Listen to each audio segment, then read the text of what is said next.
I never thought of this apartment as mine. To me, it was just a stopover. Four pale walls and a drafty window, a place to sleep while I tried to figure out what I was doing with my life. The rent was steep for someone juggling part-time work and half-formed ambitions, and every month felt like a quiet battle to stay afloat. What made the place feel less like a set of numbers on a lease was her. My landlady. Her name carried a certain elegance, though I won't say it here. It felt too personal, too much like a secret. She was in her 40s, maybe mid-40s, and carried herself with the kind of calm confidence that younger people like me couldn't quite imitate. There was something graceful about the way she moved through the building, like every sound she made belonged there.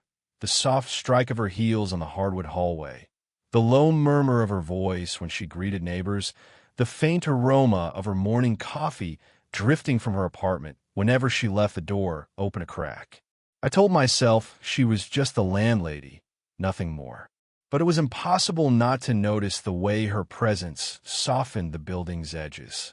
When she smiled, even if it was just a polite acknowledgement in passing, the apartment felt less temporary, less lonely. Still, I kept my distance. Our conversations were brief. Me handing over an envelope of cash, her reminding me of trash pickup days, or mentioning that the dryer downstairs needed a kick before it would start. I never dared to linger. She wasn't just older. She seemed wiser, steadier, like someone who had seen through all the restless uncertainty I carried on my shoulders.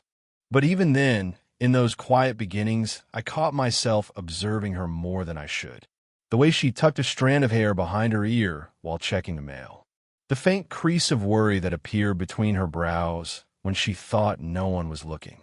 The way her eyes, sharp at first glance, softened into something vulnerable when they lingered too long on the hallway silence. I lived there, but she owned the space. She set the rules, collected the rent, kept the building alive. And yet, in ways I couldn't explain, I felt she carried something heavier than any of us tenants. Loneliness has a sound if you listen for it. In her case, it wasn't silence, but the little echoes. 2 cups left on the counter, though no one joined her. A television playing softly in the background of her apartment, even when she was alone. I noticed these things. I always noticed. And maybe that's why, when the time came and she told me, forget the rent tonight, the words didn't land like a joke or a test. They landed like a key turning in a door I hadn't realized was locked. But that moment hadn't come yet. For now, I was just a tenant. And she was just the woman who made this temporary space feel, dangerously, like home. The next morning, her words were still with me. Forget the rent tonight. They had replayed in my mind like a song I couldn't turn off, equal parts comforting and unsettling. I didn't want to be just another tenant she had to carry when times were tight. And more than that, I didn't want the distance between us to be defined by money. So I knocked on her door again. This time, not with an envelope, but with a thought I'd been turning over all night. She opened, surprised to see me. Her hair was loose around her shoulders, and she wore a simple blouse that somehow made her look even more elegant than the night before. "Back so soon?" she asked, one eyebrow lifting. I shifted, tried to sound steadier than I felt. "About last night? I don't feel right just letting it go. If you won't take rent, then let me contribute in other ways." Her lips curved into the faintest smile, amused but not dismissive. "Other ways? Errands, fixing things around the place. Cooking, if you don't mind risking a burnt dinner," I said, half joking, half serious. My voice felt too loud in the quiet hallway, but I pushed on. "I can't just take without giving something back." She studied me for a moment, her eyes searching mine. It wasn't a long silence, but it felt loaded, as if she were weighing something heavier than my words. Finally, she let out a soft laugh, shaking her head. "You're stubborn." "Maybe," I admitted. Her smile widened then, just enough to show a flicker of warmth I hadn't seen before. "Fine, we'll try it your way. But don't say I didn't warn you. I'm particular about my bookshelves, and I don't tolerate overcooked pasta." The agreement felt small, almost playful, but it shifted something between us. Later that evening, I found myself at her living room, sleeves rolled up, dusting a shelf that hadn't been touched in far too long. She hovered nearby, pretending to read while I worked, though I could feel her eyes flicking toward me now and then. "Careful," she teased, as I nearly knocked over a framed photo. I steadied it quickly, glancing at the picture. She looked younger in it, standing beside two children with bright smiles. Her children, I realized, a piece of her life that existed before me, before now. I didn't ask about it, but she noticed where my eyes lingered. For the first time, her voice softened with a shadow I hadn't heard before. "They're grown now, off chasing their own lives." Something in the way she said it, proud but tinged with quiet sadness, made me pause. I wanted to respond, to reach across the space between us, but I didn't know how. Instead, I let the silence carry what words couldn't. When I finally joined her at the table, she handed me a plate of pasta she'd insisted on cooking.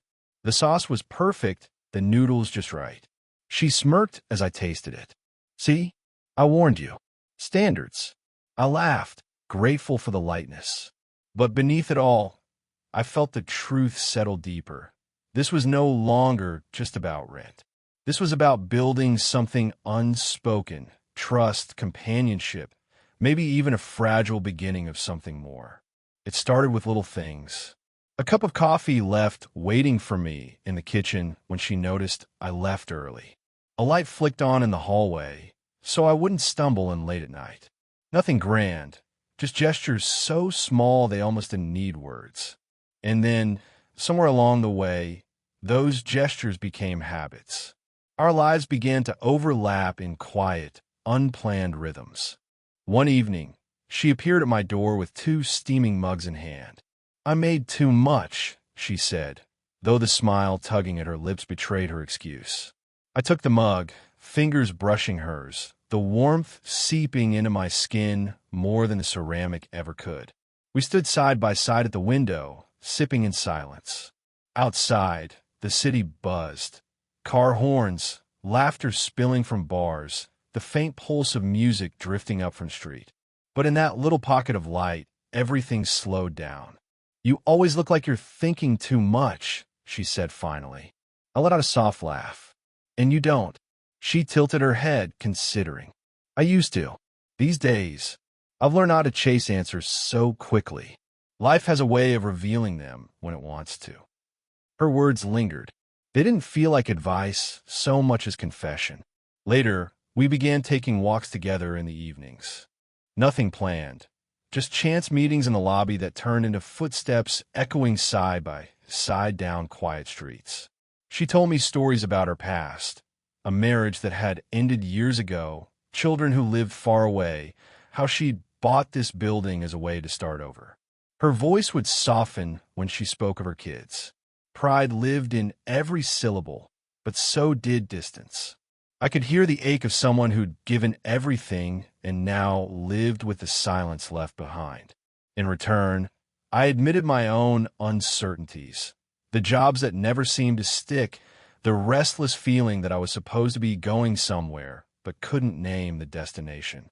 She listened without interruption, her eyes steady on mine in the dim glow of the street lamps. "You're too hard on yourself," she murmured once, stopping to adjust the scarf around her neck. "Most people your age are still searching. It's not weakness, it's honesty." The words loosened something in me, something tight I hadn't realized I'd been holding. And then there were the smaller, wordless moments. Washing dishes side by side, the quiet clink of plates between us. Her hand brushing mine as she passed me a towel. The way she leaned just slightly closer when laughing at a story I told, her shoulder grazing mine, sending a spark through my chest. They were tiny details, the kind you could almost miss if you weren't paying attention. But I was paying attention. Every touch, every glance, every shared silence felt like a thread weaving us closer together. We were no longer landlady and tenant. Not quite friends, not yet something more. But in those quiet rituals, we had built a companionship that felt fragile, precious, like the kind of trust neither of us had expected to find again. It happened gradually, so gradually that if you'd asked me to pinpoint the exact moment, I couldn't. But somewhere between coffee in the mornings and walks at night, the space between us began to feel charged. It was in the way she looked at me when she thought I wasn't paying attention. Not the polite glance of a landlady, but something that lingered, as though she were weighing what it meant to let me in closer. One evening, we ended up on her couch, side by side, the TV humming softly in the background. We weren't really watching. The show was just an excuse for company. She had curled her legs beneath her, a glass of wine balanced in one hand, and I remember thinking she looked less like the composed, confident woman I'd first met and more like someone quietly at ease, almost vulnerable. At some point, our shoulders brushed. It was nothing at first, just two people sharing a couch. But neither of us moved away. Instead, the warmth of her arm pressed lightly against mine, and it felt like my heartbeat had climbed into my throat. She must have felt it too, because her laughter, mid-story, faltered. Her eyes lifted to mine, and the silence that followed was heavy, charged. I should probably, she started, then trailed off, her voice low.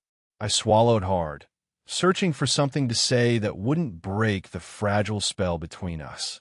I don't mind, I whispered, surprising myself. Her gaze lingered, studying me, as if deciding whether I understood the weight of what was happening. Then she smiled faintly, shaking her head, and leaned back, creating just enough distance to keep things safe.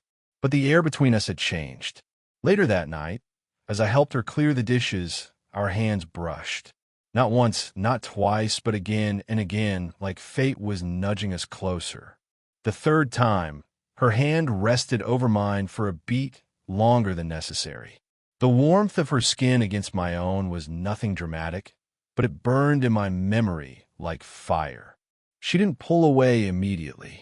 Her eyes met mine, and for a second I thought she might say something to name the current pulling us both under. Instead, she let out a breath, almost a laugh, and stepped aside. "You should get some rest," she said gently, not looking at me this time. I nodded, though rest was the last thing I was capable of. That night in my apartment, I lay awake replaying every glance, every touch, every moment of silence stretched too long. We hadn't crossed any lines. Not yet. But the lines between us were no longer clear, and we both knew it. It wasn't just about kindness anymore. It wasn't just companionship.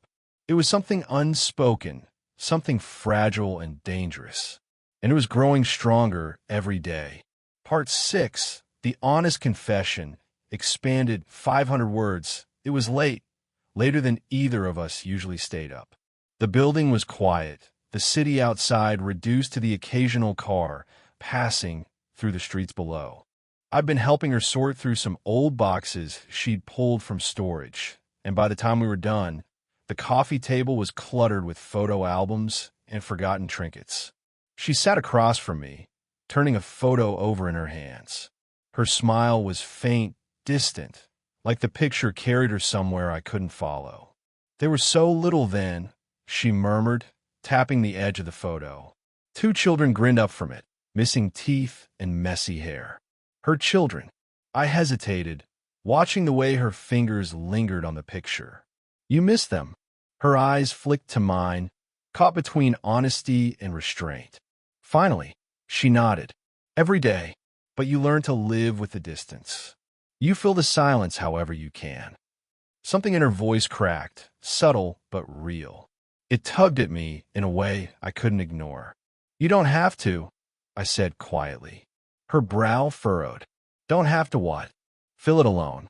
The words were out before I could second-guess them. My heart hammered in my chest, but for once I didn't back down. She blinked, startled, and for a moment the room felt unbearably still. "I stay here," I continued, my voice steadier than I felt. "Not just because it's convenient or because the rent is manageable. I stay because of you. Because when I'm here, I don't feel so lost." Her lips parted, as if to speak, but no words came. She simply looked at me, her eyes softer than I had ever seen them. Vulnerable, unshielded. "I thought you needed me," she said finally, her voice almost a whisper. "But maybe I needed you too." The confession hung between us, fragile and heavy all at once. Without thinking, I reached across the table, covering her hand with mine. Her skin was warm, her fingers trembling slightly under my touch. She didn't pull away. Instead, she let out a shaky breath, her shoulders easing as if some weight had finally lifted. For a long moment, we sat like that, my hand holding hers, the silence carrying more than words ever could. The faint hum of the refrigerator in the kitchen, the distant rush of the city outside, even the soft sound of her breathing, all of it faded until there was only the two of us, suspended in the honesty of what we'd finally admitted. When she leaned forward, her cheek brushed lightly against mine, the gentlest of touches. Not a kiss, not yet, just gratitude, closeness, something deeper than either of us dared to define. "Thank you," she whispered, her voice breaking just slightly. I closed my eyes, breathing in the faint scent of her perfume, the warmth of her presence. For the first time since I'd moved into that building, I didn't feel like a tenant. I felt like I belonged. And so did she. The days after our confession were quieter in some ways, yet richer in others. Nothing dramatic had changed. She still went about her routines, and I still managed my own life. But the air between us carried a new weight, an unspoken understanding that we had crossed into something neither of us could ignore. One evening, the sky was painted in soft amber as the sun dipped behind the city buildings. I found her in the living room, curled in her favorite armchair with a book I knew she loved. I carried a tray with 2 mugs of tea, and when she looked up, her smile held a lightness that made my chest tighten. "You remembered," she said softly, accepting the cup. "I remembered everything," I replied, sliding onto the sofa beside her. The space between us was comfortable, yet electric. My hand brushed against hers as I set down the tray. I didn't pull away. Neither did she. We sat like that for a while, watching the shifting light, the quiet hum of the city below. The world felt far away, leaving just the two of us, sharing small, ordinary moments that had grown extraordinary simply because we were together. "I never realized a home could feel like this," I murmured. She tilted her head, studying me. "Like warmth, like belonging," I said. "Like someone waiting for you even when you didn't know you needed them." Her eyes softened, glinting with something tender. She leaned just slightly toward me, resting her cheek lightly against my shoulder. I felt the steady rhythm of her breathing against my chest, and for a moment, the past, the loneliness, the uncertainty, the hesitation, slipped away entirely. We laughed quietly over trivial things, shared glances that lingered just a heartbeat too long, and touched hands with the casual intimacy that comes from familiarity and trust. Every gesture, every look carried the weight of months of slowly building connection. The small acts of kindness, the whispered confessions, the quiet companionship that had grown into something neither of us could have predicted. When she spoke, her voice was low, calm, and entirely herself. "You don't have to leave when your shift ends," she said, almost as if stating a rule, almost as if offering permission. I nodded, leaning closer. "I don't plan to." And just like that, the space between us no longer felt defined by roles, tenant and landlady, but by choice, care, and trust. Later, as we watched the city lights flicker outside her window, I wrapped an arm around her shoulders.